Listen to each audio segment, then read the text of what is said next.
It is October 21st, 2013, and it's a beautiful fall afternoon here in Houston, Texas. I'm preparing my hives for colder and wetter weather.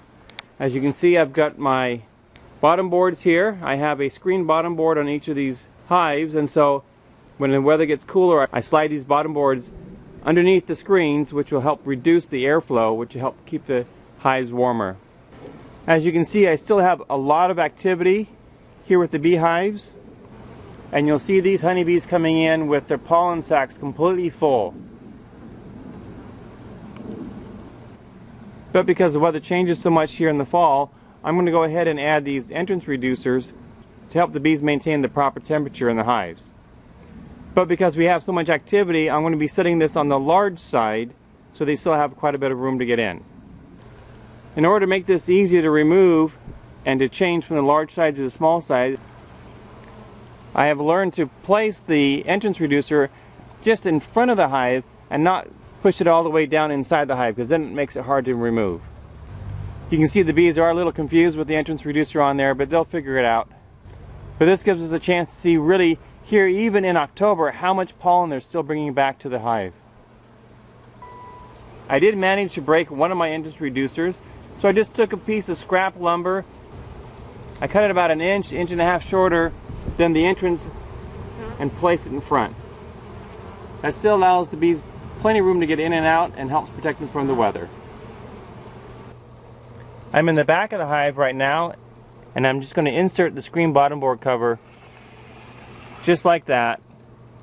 And I keep a little hanging out so I can get a hold of it.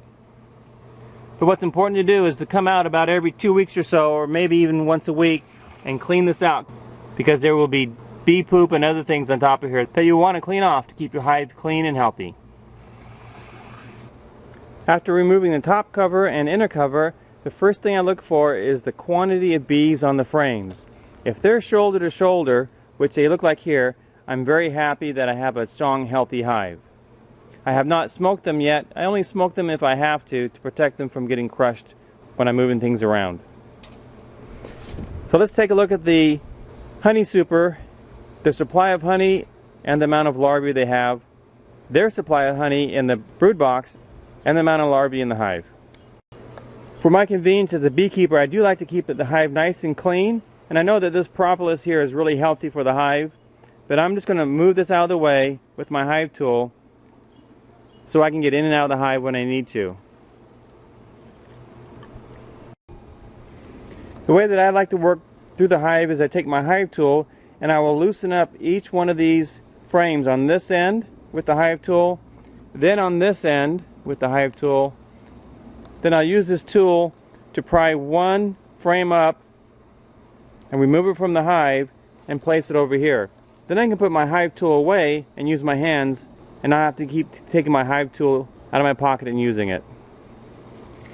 I just checked the honey super to see how much honey they've stored and whether it's ready to harvest. This honey super probably has 15 to 20 pounds of capped honey in here. As you can see, it's not 100% capped.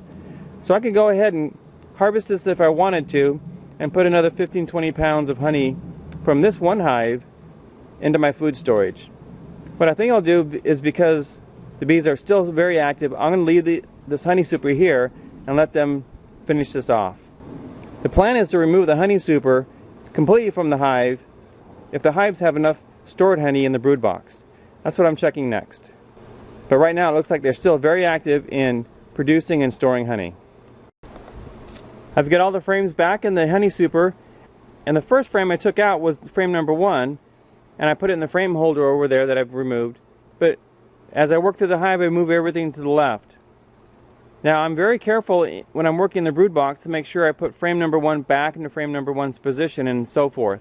But here in the honey super, since the bees are not working with larvae and the queen isn't laying eggs up here, out of convenience I simply took frame number 1 and put it over here.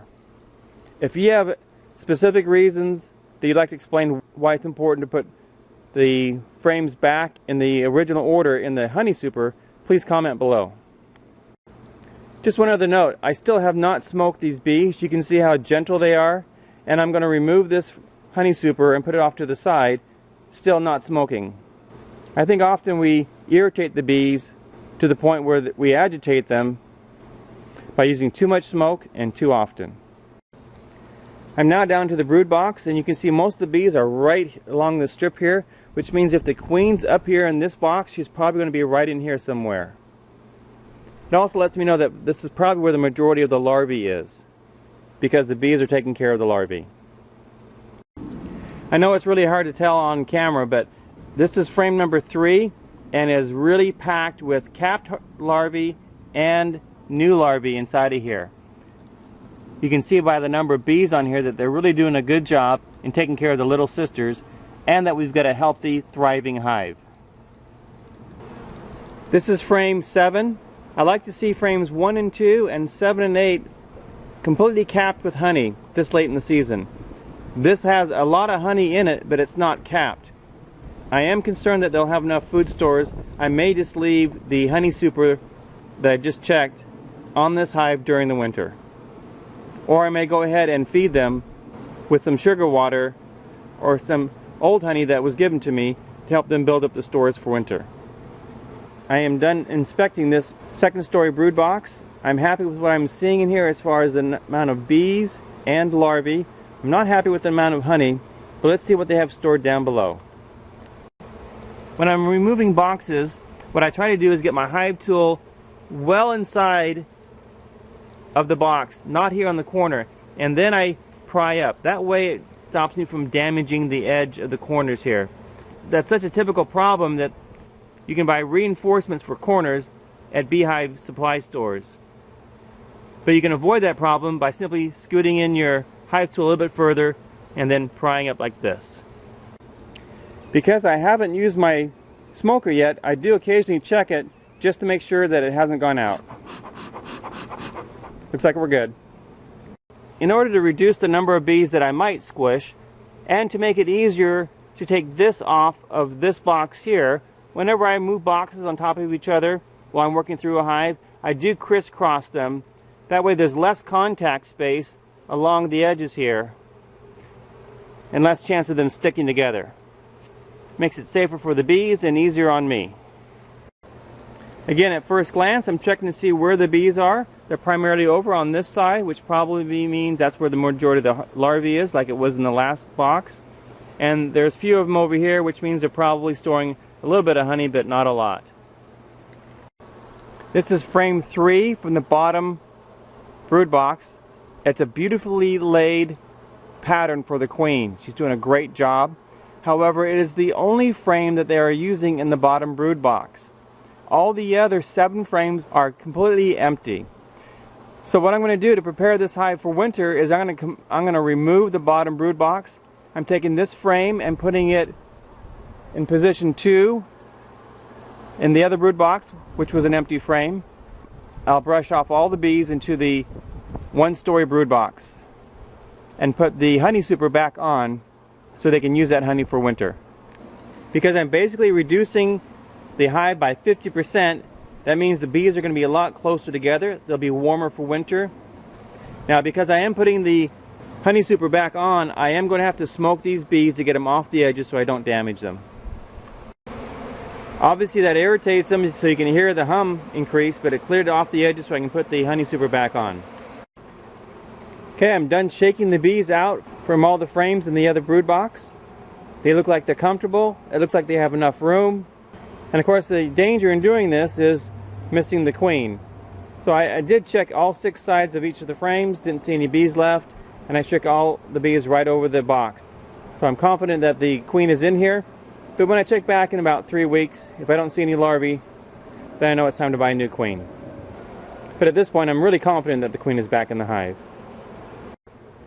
I'm taking the empty brood box and leaving outside for a day or two, just let any bees clean out any honey or pollen they want out of there, then I'll put it in storage. Since I'm buttoning up the hive now for winter, if it were really cold, I would slide this down and then backwards to close off this top entrance. But since it's still in the 60s and 70s, I'm going to leave the top entrance open so the bees can get in and out. But when the weather cools down, in the consistently 50s or lower, I'm pulling the top cover back and closing up that top entrance. It'll just help reduce the amount of heat that goes out of the hive. If you're really concerned about the temperature and humidity inside the hive during the winter, you may want to take a look at having an outdoor remote thermostat. This is what I use in my garden, and as you can see, this one has a probe on it which allows me to put it down in the soil, but you can do the same thing in putting it inside of a hive. This will transmit a signal to a base station in the house where you know exactly what the temperature and humidity is year-round in the hive. I'll have a link to this and other beekeeping tools that may be useful to you below this video. I'm done with hive number 1, which is on the left, and the bees look happy. As you can tell, I removed the entrance reducer on hive number 2 because it's such a large hive, it was really creating a backup. The bees are still very active, so I want to help them without hindering them.